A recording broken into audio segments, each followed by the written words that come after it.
ये रिक है। आज वो रेगिस्तान में है, नहीं है सफारी पर नहीं है। मैं बस ये देखना चाहता था कि वो बिना किसी छाया के कितनी देर टिक पाता है। हवा का तापमान 49 डिग्री सेल्सियस है। रेत की सतह लगभग 70 डिग्री है। रिक ने हल्के कपड़े पहने, हैंडपीट पर एक बैग है। अंदर एक परावर्तक कंबल, पानी की प्लास्टिक की बोतल, सोलर पैनल और एक होममेड कंडेंसर है। रिक हवा से नमी निकालने की कोशिश करेगा अगर तापमान और आर्द्रता अनुकूल रही, पर यहाँ हवा धूल जैसी सूखी है। रिक का काम पूरा दिन टिकना है। 10 मिनट में कंधों की त्वचा गर्म हो जाती है। बाल पसीने से भीग जाते हैं जो तुरंत सूख जाता है। रिक धीरे धीरे चलता है, शरीर पर जोर नहीं डालता।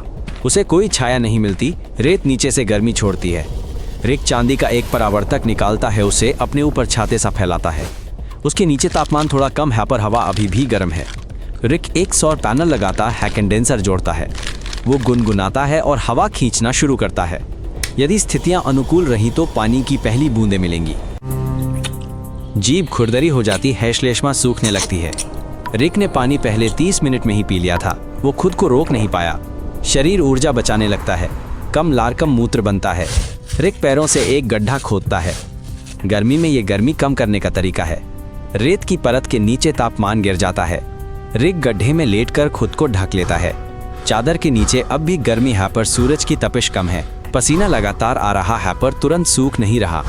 भारीपन महसूस होता है, नाड़ी तेज हो जाती है, छाती में दर्द होने लगता है। शरीर में पानी लगभग नहीं आता और प्यास असहनीय हो जाती है। रिक बोतल में पेशाब करता है, उसे सूंघता है। लगभग कोई गंध नहीं है। शरीर अनावश्यक चीजों को बंद कर रहा है। वो एक घूंट लेता है। तरल गर्म नमकीन कड़वे स्वाद वाला है।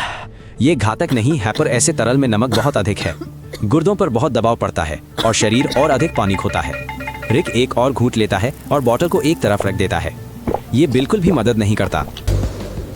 रिक पसीने, सांस और श्लेष्मा झिल्ली से नमी खोता है। ये लगातार होता रहता है।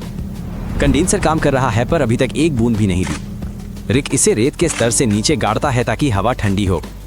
15 मिनट बाद एक क्लिक होता है। फिल्टर में बूंदें दिखाई देती हैं। रिक उसके पास ढक्कन रखता है और इंतजार करता है। 1 मिनट में अंदर पानी की पतली परत बनती है और रिक उसे चाटता है। कंडेंसर हवा खींचना जारी रखता है। पैनल चार्ज रखता है और रिक गड्ढे में रहकर इंतजार करता है। सूरज और ऊपर चढ़ता है।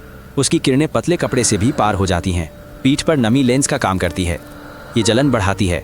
कंधे लाल हो गए हैं। बगलें जल रही हैं। रिक कपड़ों के ऊपर चादर ओढ़ता है पर कपड़ा पहले ही गर्म है। कपड़े त्वचा से चिपक गए हैं। हर हलचल दर्द देती है। हवा रुकी हुई है। पसीना नहीं आ रहा। त्वचा खुद को बचाने की कोशिश करती है पर गर्मी बहुत ज्यादा है। हर स्पर्श त्वचा को काटता है। रिक अपनी हथेलियां छाती से सटाता है। उसे बस ऐसे ही आराम मिलता है। वो कांपने लगता है। ये ज्यादा गर्म शरीर की विरोधाभासी प्रतिक्रिया है। शरीर का तापमान 40 डिग्री के करीब है पर दिमाग ठंड महसूस करता है। रिक गड्ढे में सिकुड़ जाता है। उसे कंपकंपी छूटती है। शरीर अपनी आंतरिक गर्मी बचाने के लिए सतही नसों को बंद कर देता है। उसके दांत बजने लगते हैं। रेगिस्तान में तापमान 50 डिग्री है पर रिक को ठंड लगती है। वो कंबल को पास खींचता है। उसे गर्दन से सटा लेता है। चारों ओर बस तेज रोशनी और गर्मी है। रिक उठने की कोशिश करता है और गिर जाता है। पहले उसका पैर नहीं सुनता, फिर उसकी उंगलियां। ये ऐंठन है। मांसपेशियां अपने आप सिकुड़ती हैं। पेट नीचे खींचता है। रिक छटपटाता है। वो मुट्ठियां भींचता है। सोडियम की कमी, डिहाइड्रेशन और गर्मी, ये ऐंठन के लिए एकदम सही मेल है। वो अपने पैर की मालिश करता है, फिर बस लेटा रहता है। उसे ठीक होने की उम्मीद है। हर मिनट 1 घंटे जैसा लगता है। हिलना डुलना और भी मुश्किल हो जाता है। रिक उठा, कुछ उपयोगी की आस में आगे बढ़ा, तभी उसे अपने ही पदचिन्ह दिखे। रेत एक समान थी, कोई पहचान नहीं। रिक गोल घूम रहा था। उसने रेत में तीर बनाया, आगे बढ़ा पर उसी पर लौट आया। घबराहट बढ़ी, सांसें तेज हुई, सिर गूंजने लगा।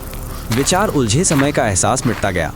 वो बैठ गया, आंखें मूंद लीं और घर का सपना देखा। रिक को एक बड़ा पत्थर मिला। ये कुछ तो है। वो ठंडा होने के लिए उसके बगल में लेट गया, लेकिन सतह गर्म थी। रिक ने छाया वाली तरफ को छुआ। वो ठंडा नहीं था पर जला भी नहीं रहा था।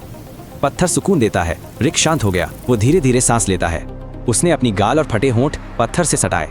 उसकी जीभ मुंह में बहुत सूजी हुई थी। रिक जोर जोर से और तेजी से सांस ले रहा है। तेज सांस लेने के बावजूद दिमाग को ऑक्सीजन नहीं मिल रही है।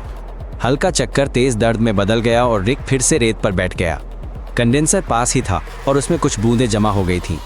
उसने सावधानी से पानी पिया और धीरे धीरे निगला। शायद आज वो सफल हो जाएगा। चैनल को सब्सक्राइब करके उसे सपोर्ट करें। बाय।